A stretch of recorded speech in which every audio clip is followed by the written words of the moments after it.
महात्मा गांधी इतने महान क्यों हैं आपको पता है? क्योंकि वो देश की मिडिल क्लास को समझ पाए, वो देश की मिडिल क्लास की मेंटालिटी समझ पाए कि मिडिल क्लास क्या चाहती है। और ये देश इतने दिन तक गुलाम क्यों रहा पता है आपको? मिडिल क्लास, निकम्मी मिडिल क्लास के चलते। क्योंकि मिडिल क्लास को कोई मतलब नहीं था, मेरा नौकरी चल रहा है, पैसा आ रहा है। 200 साल कोई देश गुलाम होता है साहब, 200 साल, कभी सोचिए ना, 200 साल कोई देश गुलाम होता है। अंग्रेज 200 साल हुकूमत करके गए।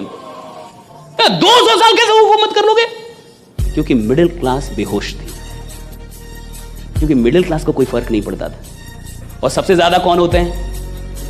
70-80% तो मिडिल क्लास ही रहते हैं किसी भी देश में, राइट? अब 70% वही है और उन्हीं का वोट नहीं मिलेगा, सरकार कहां से बनेगी? 50-50 तो चाहिए कम से कम।